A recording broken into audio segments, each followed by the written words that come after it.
Welcome to episode 6 of the Rundown podcast. Shit, it's already been 6 weeks since we started doing this. Yeah, it doesn't feel like it. I mean, start of Yeah. ISO, I was like, this 6 weeks is gonna feel like forever, but like, honestly, it just felt like the longest time, but also the shortest time. It has felt like forever. Like when Jacinda announced yesterday that we're going into level 2 on Thursday, I legit was like, thank you, Jesus, because I'm going mad in my house. Yeah, no. I'm definitely in the house board. Like, nothing against my family, nothing against my dogs, but I need to see people. Because I haven't seen anybody since the day before we went into lockdown 4, like anybody else. So I'm going crazy. No, yeah, I'm definitely craving social interaction. Like even the other night, I was at the gas station, talking to like the clerk guy, and literally ended up having like a 5-minute yarn just because I was like, I haven't spoken to anyone or had small talk or just seen how someone is in so long. Like, just want to have a human to human connection right now. So yeah, I'm definitely overdue to get out the house, see some people, do some exciting stuff.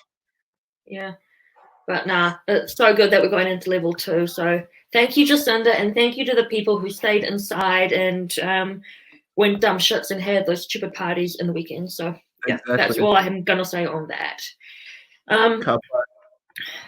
So last week, what happened last week? Well, actually, no, I do. But before we get into 6ix9ine, I want to say R.I.P. to Harrell. He started Uptown Records, and he's the guy behind pretty much Diddy, Mary J. Blige, Jodeci. So he passed away. I'm trying to think, Saturday night for us. Yeah, and he was 59, and the cause isn't really announced yet, but they're saying it's from heart failure. So if you're a true R&B fan, or if you want to be in the music industry and you don't know who Andre Harrell is, you need to sort your shit out and get informed. Yeah, pretty much. So he's like a major loss to music. He, I think he's the president, or he was involved with Diddy's Revolt TV station, also in America, and he helped put the conferences on, which they do in Miami and LA. So yeah, he's going to be a major loss to music. For sure. So I just wanted to start the podcast with saying that. No, rightly so. Rest in peace. Big pacemaker for music. Yeah. So without him, we definitely wouldn't have had a lot of artists. He shaped the industry. So yeah. So the Rat, Tekashi 6ix9ine. Where do you even begin? Like, he's managed to do a lot in a very small amount of time. Let's just say that. I mean, I'll reserve my opinion. What are your thoughts, first and foremost? Should he be out? Maybe it's irrelevant. I think Bobby should be out. Yeah. If he is out, Bobby should be out. And so should Bobby will be out. Melly, and so should we haven't heard anything about Melly. Like, his lawyers were saying that he's got COVID, but we haven't heard anything about it. Like, he's still in jail. Kodak still in jail. He's been treated like shit. I think because 6ix9ine snitched and was an informant, the cops are going to help him out. But also, he was meant to be released in August as well. Yeah, I think so. So I think because the time was like so short, they're like, "Oh no, we'll just get rid of you now. You got an ankle bracelet on." But you see the dumb shit. He was taking photos on his balcony, and then his neighbor went on social media with video showing where he was, and they had to move him to a new location. Yeah, no, so apparently that's happened twice. Apparently in custody protection or whatever it is, he's been moved twice because he just doesn't want to, I don't know, be under wraps. Yeah. I mean, it kind of goes against like the upside of like custody protection when you're showing off to the internet exactly where you are, you know what I mean?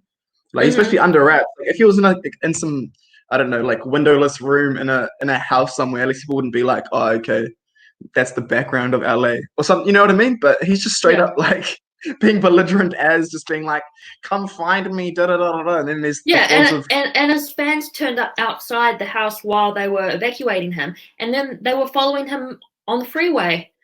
Exactly. It's like if they've already found him, then yeah. Yeah. I mean, especially with the hits and the raw that he's kind of kicked up. You know, he's shitting on everyone that he can in the span of time that he's been out. I mean, everyone and anyone that he can. I don't know. I mean, no specifics, but he's literally been like, "No one's done it better than me. I'm the king of New York," da, da, da, da, which is he went after Meek Mill.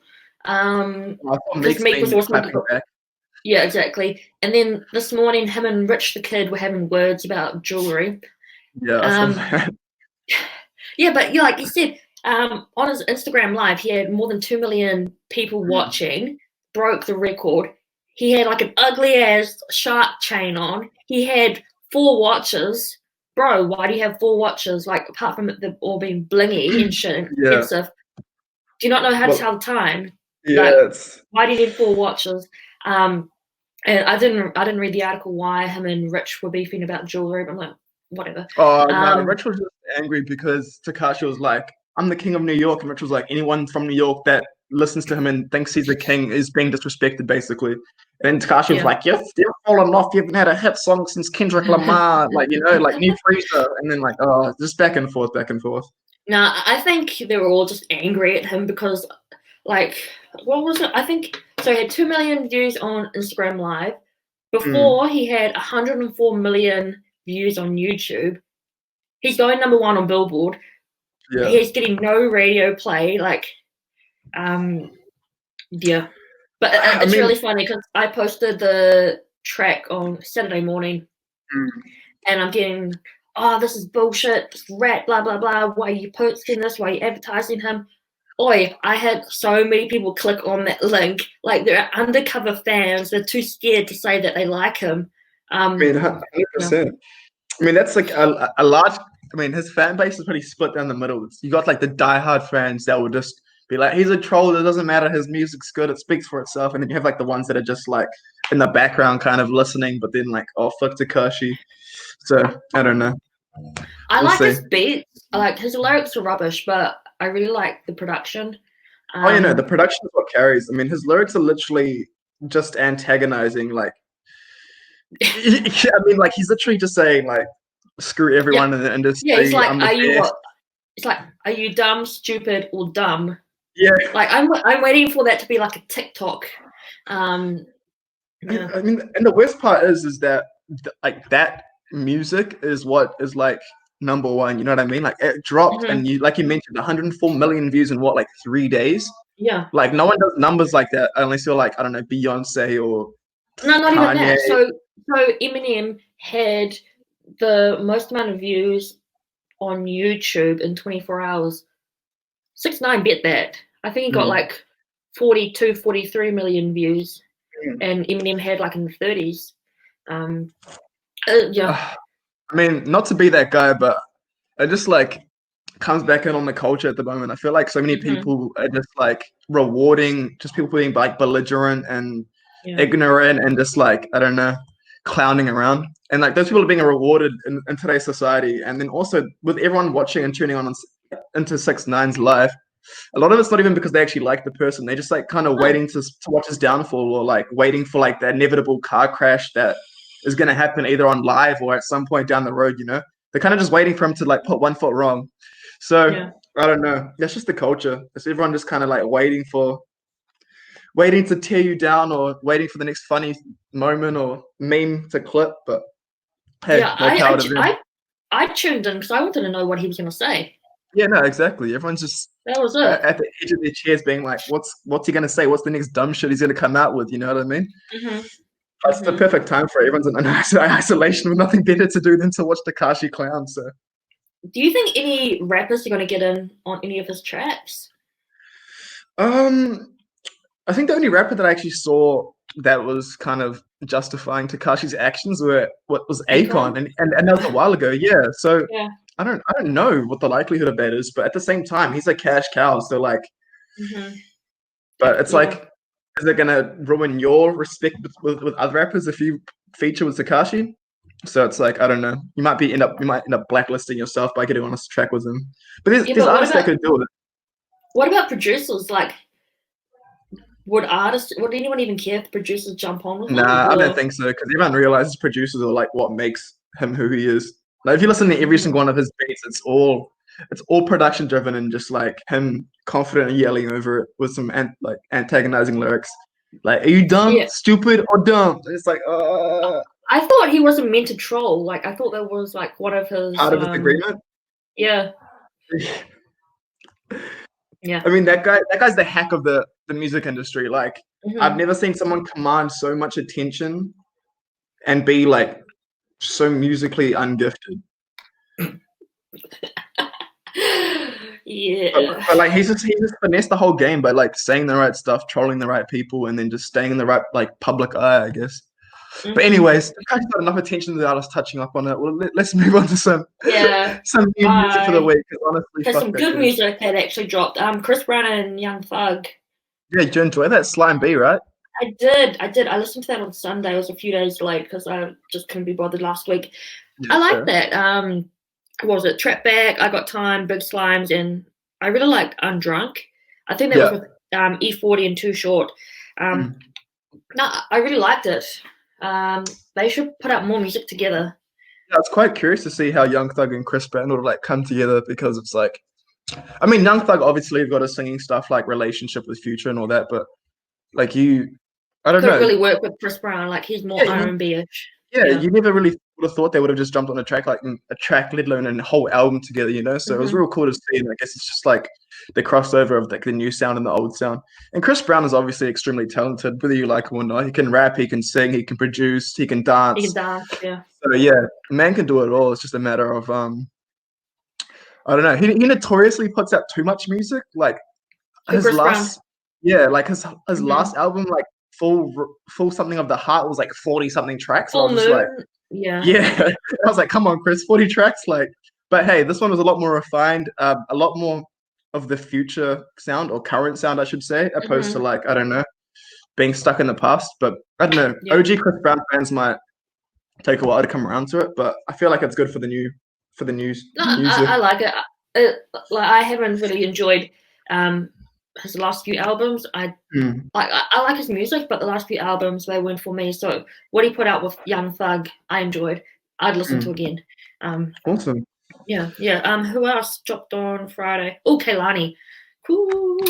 Yeah. That was like, I was like really happy for her because like I think this is her sophomore album. It was good until it wasn't, and it just kept going up the charts. People getting behind it. She has some really good features. She had Janae on it. Who else? She had Tory Lanez. Who else? You know, I mean, Lucky Day, James Blake. Yeah. Kehlani's extremely talented, and she's got some really good music. And as a songwriter, she's just like crazy. I mean, she's written some of the best songs that are out there, whether you realize it or not. So it's good to see that she's still got like, you know, the source, and she's like continued to keep growing and working on her art. I mean, this is slightly relevant. I was just watching an interview yesterday with her talking about the YG situation. Oh yeah. And apparently just YG was just on his hood shit and just playing with multiple women and all that. So yeah, because they had an open relationship. Yeah. But apparently she just saw his phone and was like, "This isn't what we agreed on." So yeah, communication. Bad bitch knows what she wants. Yeah, and then she got some good content for an album. So I guess she's the winner. Yeah, exactly. Now she's good. Like females are putting out really good music at the moment. I mean, touching on your 4 favorite females that are in the game at the moment, full to top. Who do we have? Doja and Nicki. We were talking about this just before, but how is this Nicki's first #1 on the Hot 100? Like Starships. What else was there? Super Bass. Beauty with Justin Bieber. Like she's had a lot of Monster with Kanye, Jay, Rick. Yeah. I need to check up on that because that can't be right. That track should have gone #1. But I'm really happy for both of them, and also Meg having like Meg and Beyonce going #2. That's no L. Like, some very, very yeah, strong women up the top right now, representing very hard. So I'm glad to yeah. see it. Like, this is the first time that 2 female rappers have gone #1 on the charts, and the first time that there have been 4 females in the top 2 on the charts also. Yeah. And the thing is, like, nobody's like going at Meg, or nobody would dare go at Beyonce about going at #2 because, like, the Beehive will go after them. Yeah. Like, everybody's celebrating the fact that there are 4 females on top, and that's Which amazing. It's good to see it, eh? Like people just Mm-hmm. building each other up opposed to, being salty or this Yeah, and because that. it's really annoying because they love to put females up against each other, like Cardi and Nicki. Yeah, Why can't you like both? I like for both. sure. Oh no, you can only like one. Oh no, don't tell me who I need to like. Yeah. Both are talented. Doja and Meg are talented. I mean, yeah. I think They it's just the like, nature of the music industry. People just want to compare and contrast, like female rapper versus female rapper, or like New York versus New York, or this and that. So yeah, yeah, but like they you don't really do mentioned, that. They don't really do that with the males. mm, Like, well, yeah, Kendrick and Drake, but not to the same extent as they do with the yeah, females. exactly. Yeah, so I think this could be a change, hopefully. But now people just need to stop putting females up against each other and just celebrate everybody. Like, you putting out good Hey, music, awesome. I love Yeah. Cardi, but she never should have won Album of the Year. I know it's a year late, but Oh no. I love her, but come on, Cardi. Do you know who else should not have won? Taylor Swift, best music Macklemore. video, we'll get into that. Best music video against Single Ladies. Kanye, for all the shit that he's done, he was right. He was right. The way he went about it was just so awkward and cringe to watch. Like I was dying on the inside watching it from third person. So But I think he brought like a bottle of Hennessy with him to that award ceremony. What would have happened if the security guard took it off him? I don't think Like, anyone's about to take alcohol off Kanye West. I know, but if that happened, that would have changed history. Yeah, he wouldn't have been anywhere near his source, and actually would have like maybe kept himself, No, but he was right. But yeah, who else dropped last week? RMI got an amazing set of features. Your boy, Rumor. Oh, Rumor, yeah. He got Future and Lil Baby. Yeah, that's insane. Like that's actually insane to go from. I don't know. Nothing. His first track was Rascal, and then Dealer, which no features, and then remix with Lil Baby and Future. Yeah, they dropped the video. Two of the hottest rappers. They dropped the video this morning. And like those verses aren't just like like they sent a random verse that they had hidden away. Like those verses were actually tailor made for the song, and they fit well. And you said the music video got dropped, so I mean, like that's a very big plant. They're taking it very seriously, which is good. Yeah, I like Rumor. I hope people get behind him. I think they definitely will. Oh God. Yeah. Sorry, no, I think they definitely will, especially with those features. I mean, it kind of like getting like Future and Lil Baby on the track kind of like validates it even more.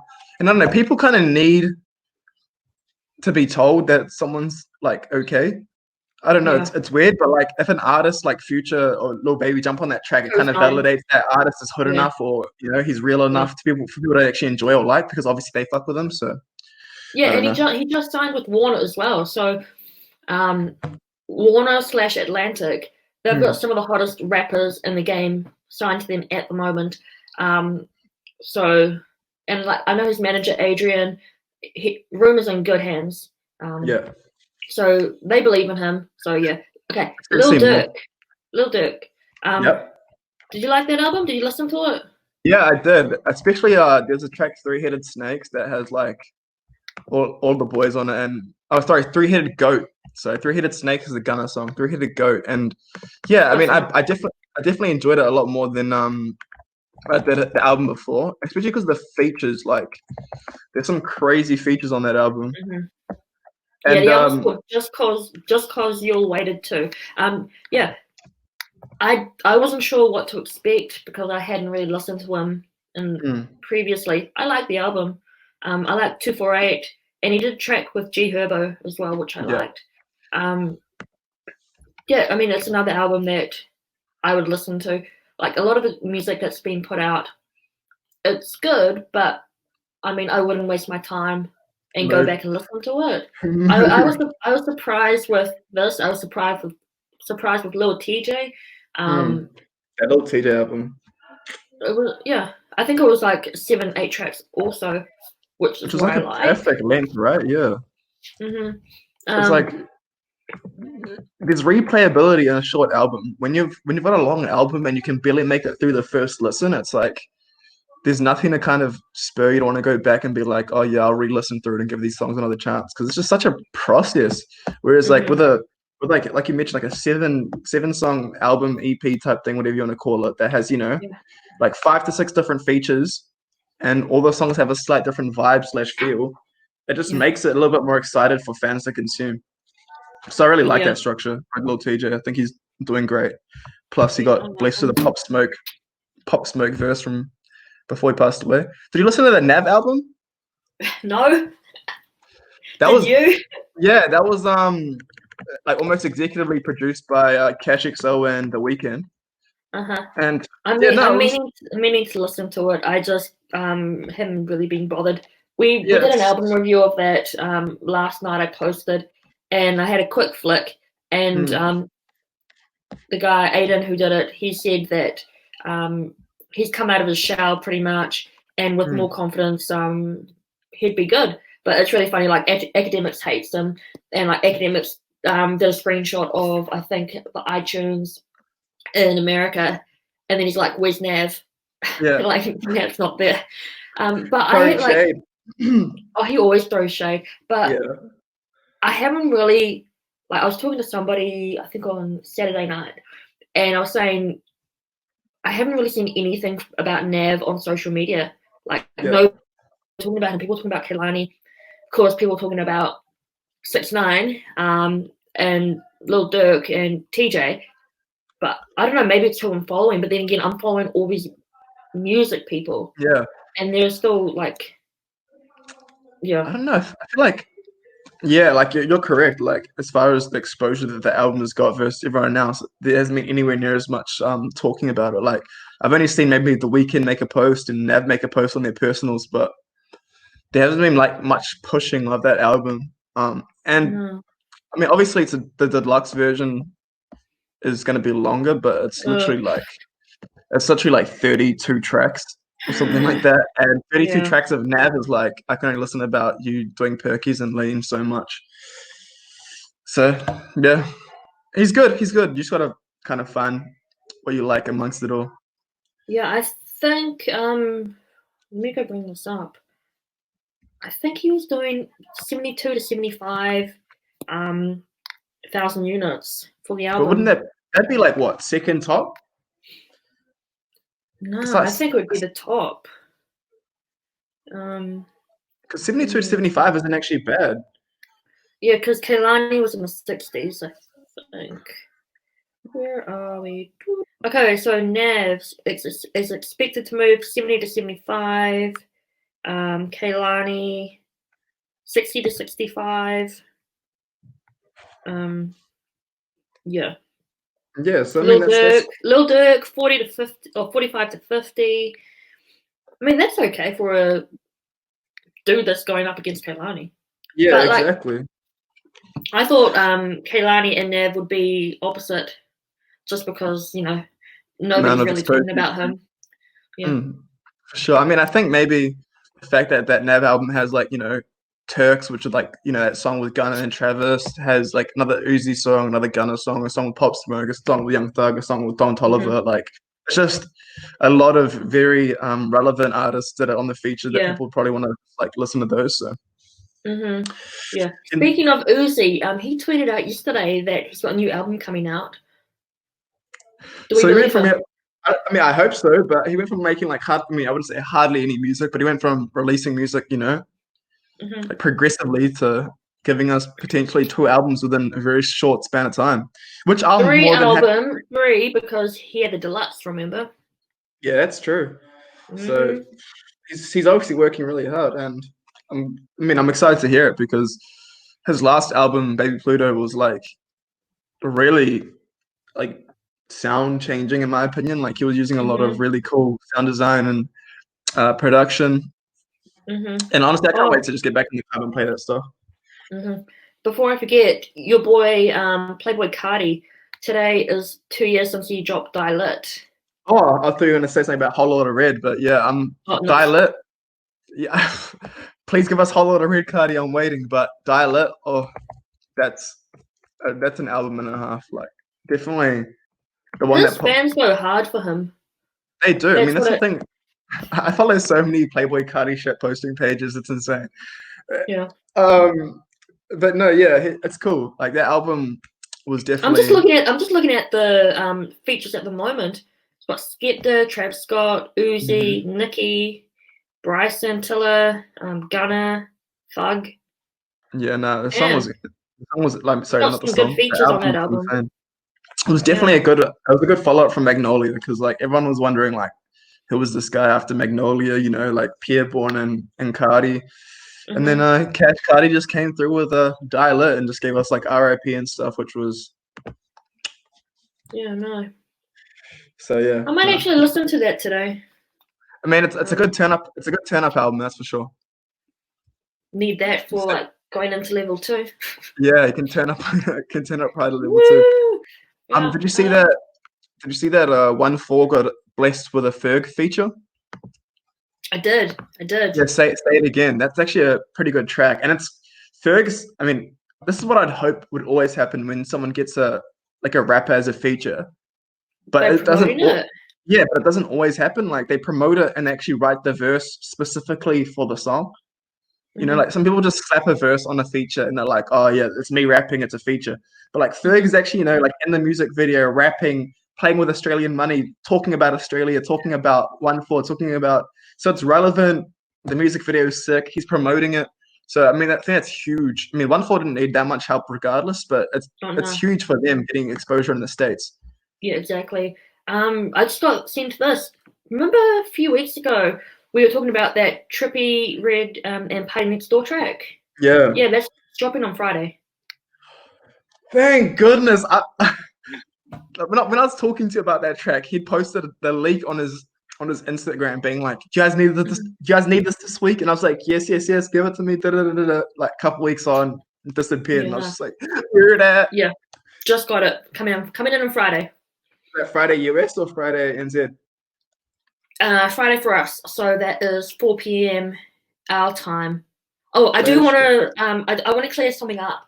I had somebody hit me up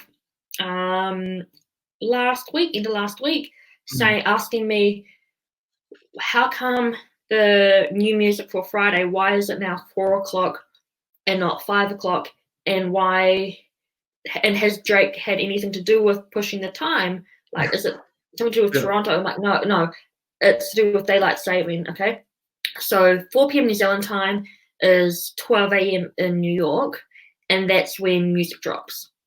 In case anybody's confused.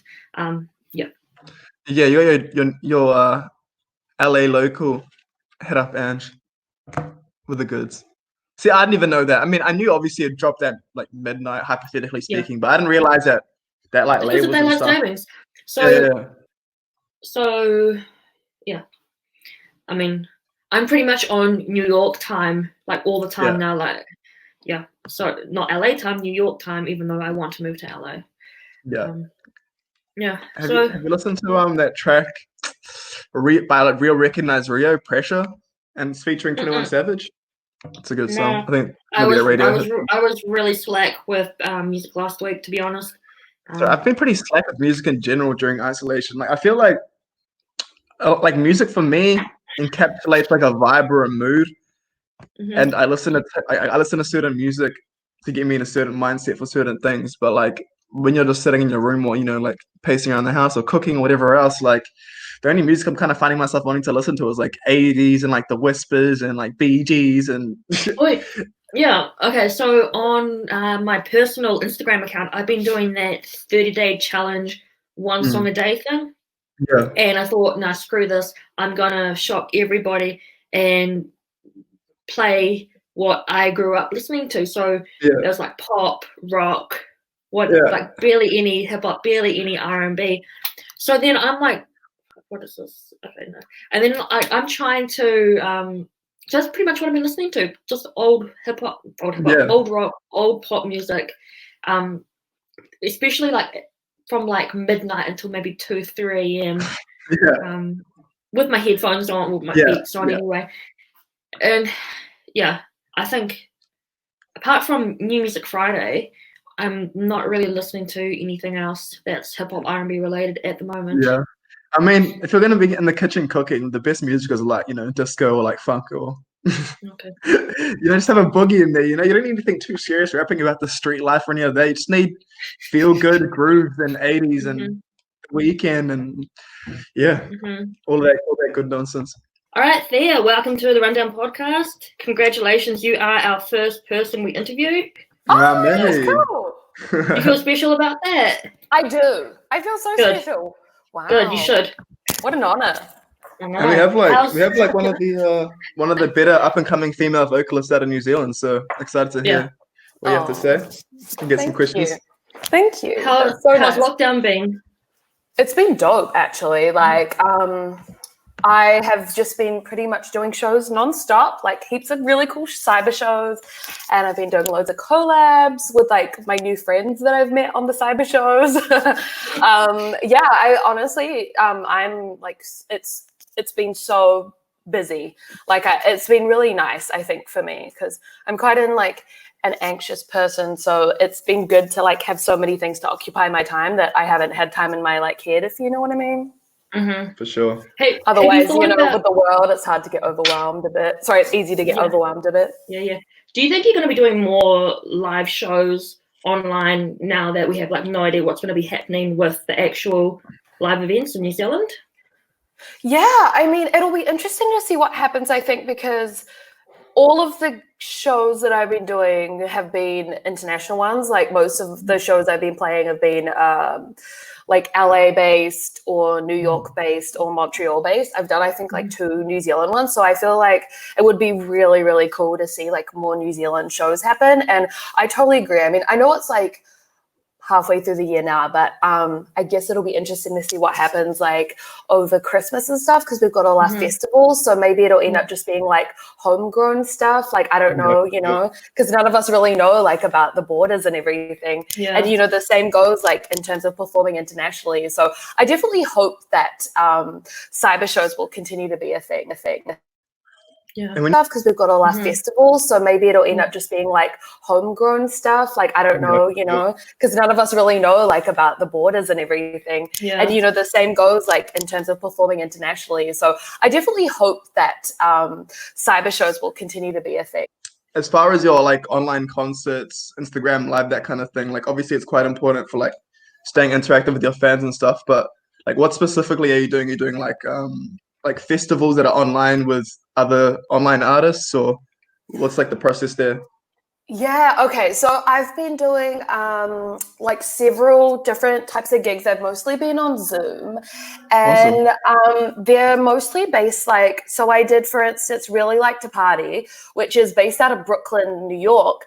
And so then they're normally like an in real life kind of situation. And so they've pretty much just been doing loads of gigs like online on Zoom. And then what else? Strawberry Goth Cake is based out of Montreal, but they've been booking predominantly like North American artists, and they're like formed just for COVID, which has been so dope. So that's how I've met like all these like new friends and stuff. And I've usually been like the only New Zealander on all of the lineups, so it's just been quite cool. And then what else? Queer and Unusual, they're really cool. They're based out of LA. And Fairy World, who I did 2 days ago, are based out of LA as well. So they're pretty much like all these dope kind of gigs and like, I guess, lineups that are normally held like once a month or whatever. And I've just like had the privilege of being able to jump on them. Awesome. Cool. Speaking of LA, you were in LA when everybody was pretty much locking down, right? Yeah, I was. How was that? It was pretty nuts. Like, I felt like I've had 2 additional weeks of lockdown compared to everyone else. Like when we were in LA, it was pretty much going kind of into lockdown. Like everyone was like the shelves were bare at Whole Foods, and like everyone was panic buying, and there was like no one on the street. Like it was crazy. So yeah, we were pretty much like there, just kind of waiting like hour by hour in terms of like when we'd have to fly back to New Zealand. So it was pretty crazy. Were you recording there, or were you shooting a video, or what was happening? I was shooting a video. So we were meant to actually do it like effectively 2 weeks later, but because of everything, it was so crazy and the city was starting to shut down. We just had to like try and, like I was willing to pull it, but the director's so amazing, and she came through and got this whole crew, like a really tiny crew, and we pretty much just shot it in like 2 days, and then literally like took my bags to the shoot and then went to the airport like to fly back. Yeah. I mean, I don't know what the direction for the music video was, but I'm sure you could have got some like really cool shots in LA with like the streets, a lot less busy and everyone kind of being in lockdown. So that would have been cool. Yeah, it was so cool. It's definitely like one of the most memorable experiences ever. And have you managed to stay like making music at home? Like, do you have like a studio you have access to, or are you kind of just producing in your room and recording, throwing ideas down? I've got like my little setup. Oh, so, awesome. And like here, my little mic and stuff. So yeah, I've been doing a bunch of tracks here and a bunch of different projects, like which are really exciting. So it's been good. Like I feel like I've had a lot of time to do things, and it doesn't really stop. Like I've been releasing my entire mixtape whilst in lockdown pretty much. So it's definitely been like a different experience. Touching on that mixtape, you have a song 99% Angel. Is that, I mean, talk me through that. It's like obviously got like a very, very future poppy type production, and like personally I love the song, but what does it mean to you? Like, is it you just talking about like feeling yourself and just being confident and vibing, or like what's it mean to you? Oh, thank you. I'm so stoked you love it. Yeah. 99% Angel is about like me kind of channeling that whole like notion that you can be like, like the angel and devil on your shoulder kind of thing, that like you can be both. And, it kind of just came from, I guess, thinking about like the way that society tends to box us in. Like, I mean, particularly women, I would say, like, it's like you can either be like a real little, like pure little goody two shoes, like, or like a slut, like one of the other. You can't be both. Like so it was pretty much that, and saying that, like I'm bad, I'm good, I'm dirty, I'm pure, I'm cute, I'm bad, like that kind of thing. Awesome. So, what about frat boys? Like when your manager sent me that, I was like, holy shit, this is giving me like 212 vibes. This is amazing. I sent it to Chef. Oh gosh, when I was sent it, I was like, holy shit, this is so good. So what was the process behind that? Oh, frat boys. Okay, so I came up with the hook, which is the I am the new era. Like I came up with that in New Zealand about 2 weeks before I was due to fly over to Sydney and record. And I didn't like exactly know what the song was gonna be about. I just knew it was kind of like a bit of like a riot girl song and stuff. Yeah. And then the morning of, like before I went into the studio, I was kind of like talking to Paula about, I guess like what I was feeling and everything. And we just, decided the sentiment would be so perfect for me to like write about the whole idea of like frat boys and like, I guess just like, like that boys club kind of situation. And it just worked really well because I feel like, it's definitely something that I've always like experienced. Like you feel like you're kind of on the outer, and it's just like a whole commentary on, I guess, like the music industry, but society in general, and the I guess value. Like obviously, Chef, you're a very cool dude for being like in on this and hearing all this, but you know, like I guess the value society places on like men and like that kind of situation. I've got 4 younger sisters, so I can appreciate that at the very least.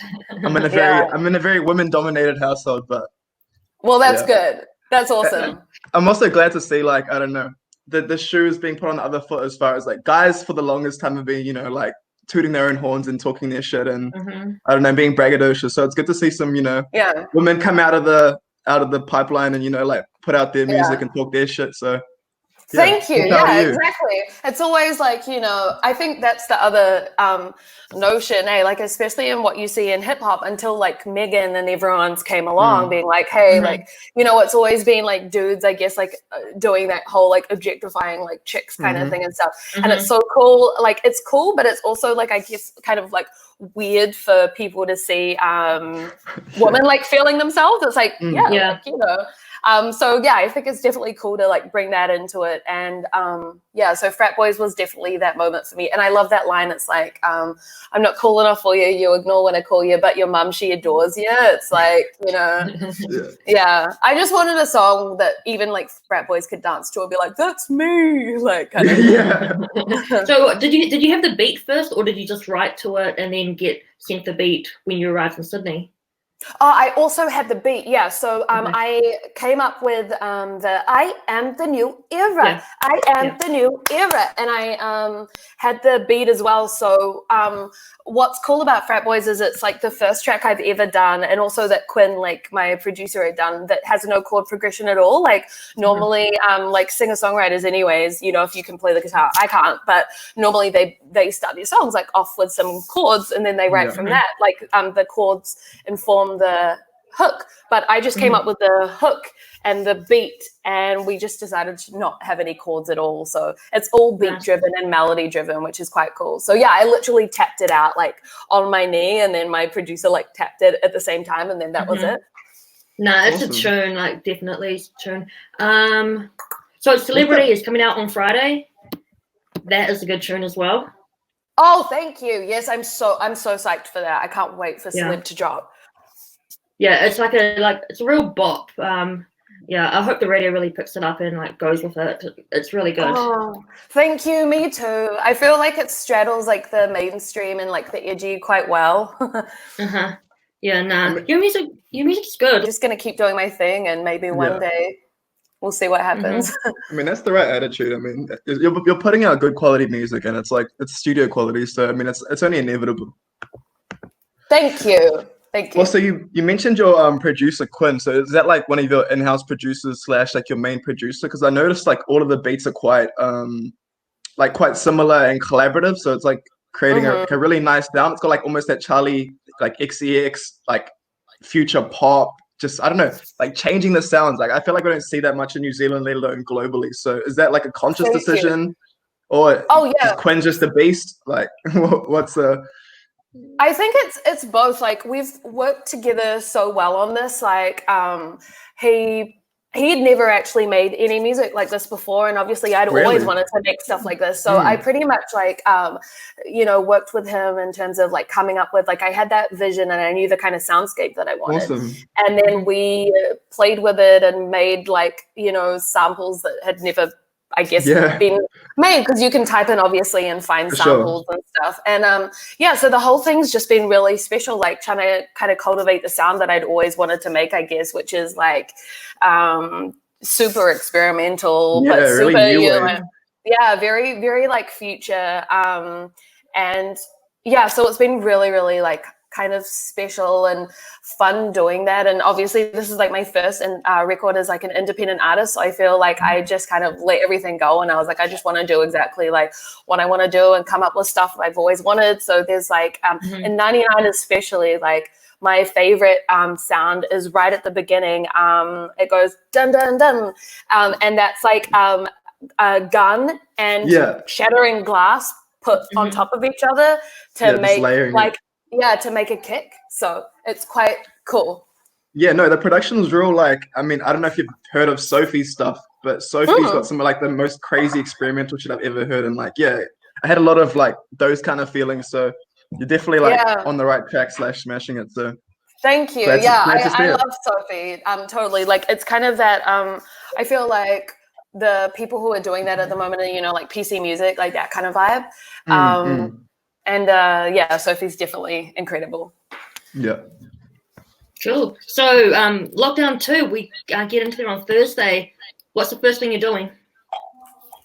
Ooh, probably going to the movies. Like, I love the movies. Mm-hmm. Are we allowed to even go to the movies on Thursday? Or are we holding off we for can. that? We can go to the movies. Oh yeah, true. I mean, I don't even know what's on. I'm like, I just want to like grab my popcorn and like sit in those red velvet seats and feel happy. Get out of the house. I love it there. Yeah. What about you guys? So I booked my dogs into the groomers and I made sure that my gym is open. So I'm going to be at the gym 6 o'clock Thursday morning. Oh yes, get it. Yeah. Oh wow, dedication. I just need to get my hands on some decks again so I can start mixing again. I've just been going crazy in ISO. So, yeah, get outside, eat some good food, get in the kitchen again. That's so dope. Yeah, nothing too exciting. No, don't worry. I'm just blanking. It's too early in the morning. I know, right? I need another coffee. Okay. So thanks for joining us, Theia. Thank you, Theia. Where can people check you out? Where can they find your music? Anything like that? Oh, thank you. So you can find me on Spotify and SoundCloud and YouTube at Theia, Theia. And I'm on Insta at Theia Official XO, which is a good time. I'm like posting heaps of, I just dropped this. I'll show you. It's like my BTS from the celeb video that's coming. Yeah. Like, I don't know. Oh, where's the camera? Yeah. Oh, I'm going to figure it out. Yeah. Like that kind of thing. Yeah. I'm so pumped. Yeah. Where did you shoot that? That's in LA in Pasadena. Oh, nice. Yeah, so I'm just posting heaps of that stuff, which is fun. And so please like check out my music and my merch. I've dropped some merch as well, which is so cool.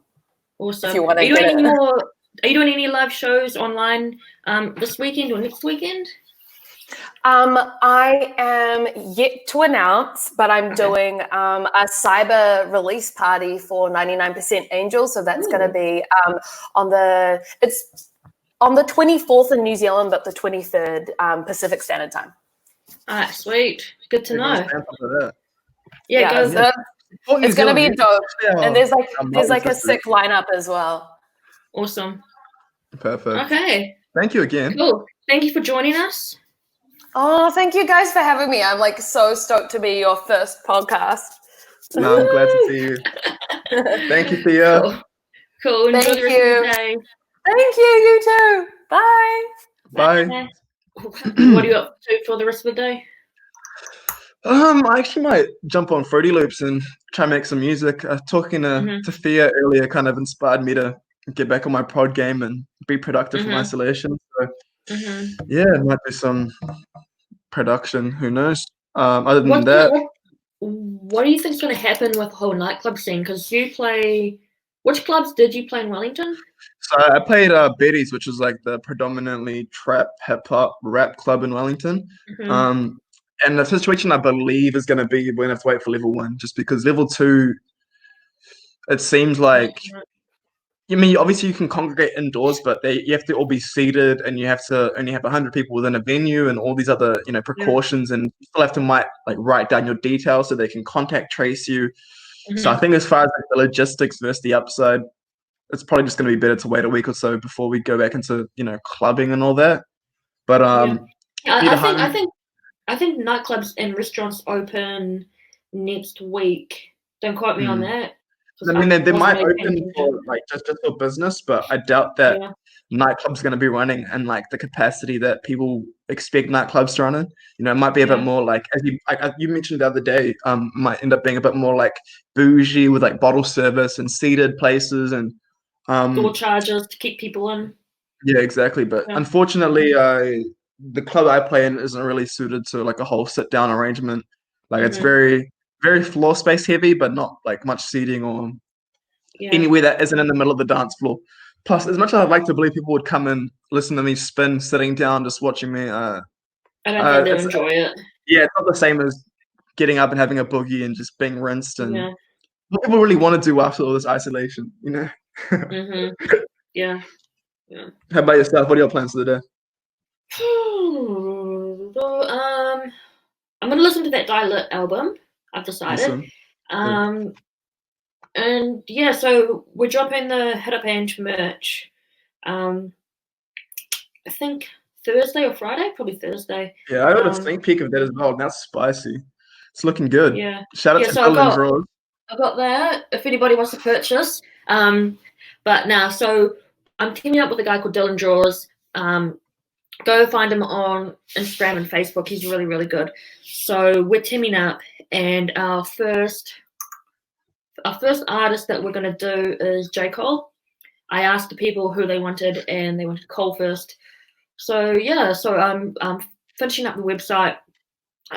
Probably pre-order start on Thursday, hopefully. And yeah, it's just trying to come up with different ways to make money while there are no shows. Exactly, guys. Stay on the hustle. That's the lesson number one. Stay hustling, stay grinding. Pretty much. And keep your mental health intact also, because shit's still hard. For sure. Yeah. So yeah, I think that's pretty much it. We got through quite a bit today. We got to interview Theia. I felt that went pretty well. Yeah, for sure. Hopefully it's like the first of many. Because it'd be cool to like, tick off some New Zealand artists, give them some exposure and shit. Yeah. Because I mean, like, obviously Theia's sorted. Like, she doesn't really need anyone's help, but at the same time, like, I feel like she doesn't really get the due recognition she deserves, or like. Oh no, she doesn't. Like, her music is really, really good, and it's polished for you know what I mean. It's not like it's like some bootleg studio like in the room recording bullshit. It's not mixed or mastered properly. Like that shit's like studio mixed and mastered, and it's like radio ready off the bat. So as long as stations believe that it was going to get listened to or appreciated. Yeah, but I like the fact that she's doing like live shows for Americans. Yeah, I mean, who hooked that up? Like, does she just have the contacts, or? I think it's a bit of her and also her management. I didn't realize she'd have contacts in Montreal or LA or whatever else. That's perks of social media. Yeah. I mean, just network. You find who's doing what and where, and then just hit them up. I mean, not trying to toot my own horn, but that's what I do. That's why I have contacts in LA and in New York. Because So just gotta be on the ball. Pretty much. Okay, so I'm gonna go make myself my third coffee of the day, and then get into some work. Shout out to everybody who continues to listen to us talk about music. Thank you. Yeah, I highly appreciate it. Also, hit the subscribe button so you can get the notification. So whenever we drop, also we're on Spotify and iTunes. Trying for iHeartRadio, depending on when they want to allow me to do it. And yeah. Also, lastly, I've got a mix coming out soon. Maybe this week. What is that? Like a hip-hop mix, R&B mix? It's just like 10 tracks that I like. I'm going to start it off with that. So I'm going to drop that. Hit Up Ange mix. Yeah, it's going to be on SoundCloud. Yeah, I'm quite excited. Yeah, I'll be excited to hear it too. Yeah, see what you got in store. Yeah. Okay. So, yeah. Enjoy the rest of your week, and we will catch you back next Monday at 8 o'clock. Will do. Bye. Ciao.